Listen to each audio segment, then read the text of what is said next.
उप मुख्यमंत्री अरुण साव के कहना है कि प्रदेश भर में नगरीय निकाय चुनाव के चलत है तैयारी। चुनाव आयोग ले निर्देश मिलते ही शुरू हो जाए चुनाव की प्रक्रिया। प्रदेश के उप मुख्यमंत्री और नगरीय प्रशासन मंत्री अरुण साव नगरीय निकाय चुनाव की तैयारी के बारे में कही है कि सरकार अपन स्तर में तैयारी का पूरा कर चुके हैं। जैसे ही निर्वाचन आयोग से तैयारी के बारे में अगला निर्देश जारी हुए तो सरकार हर चुनाव के बारे में अंतिम फैसला करी। आरक्षण के सवालों पर अरुण साव के कहने रेसिकी में राज्य सरकार निश्चित रूप से विचार करत है और जो वर्ग की जत्था आबादी है ओकर अनुपात में आरक्षण पर सरकार हमेशा ही संकल्पित है। झारखंड महाराष्ट्र के विधानसभा चुनाव के बारे में अरुण साव के कहना रही है कि भारतीय जनता पार्टी ला दोनों राज्य में अच्छा सफलता मिले है।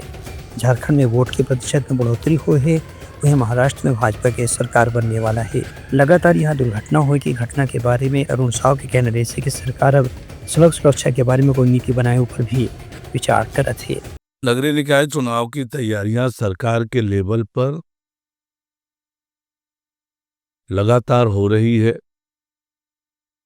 चुनाव आयोग मतदाता सूची बना रही है और सरकार के स्तर पर जो तैयारियां होनी चाहिए वो तैयारियां हो रही है और कुछ और कार्यवाहियां बची है। उन कार्यवाहियों को जल्द से जल्द करके नगरीय निकाय के चुनाव होना। आरक्षण के मामले पे सरकार विचार कर रही है। जो पिछड़ा वर्ग कल्याण आयोग ने रिपोर्ट दी है वो सरकार के समक्ष विचाराधीन है। मैं उम्मीद करता हूं कि आने वाले एक सप्ताह में इस पर सरकार के स्तर पर निर्णय हो जाएगा। जो दुर्घटनाएं हुई है वो दुर्भाग्यजनक है, फिर भी सरकार इस दिशा में सजग होकर काम कर रही है। Bureau report news.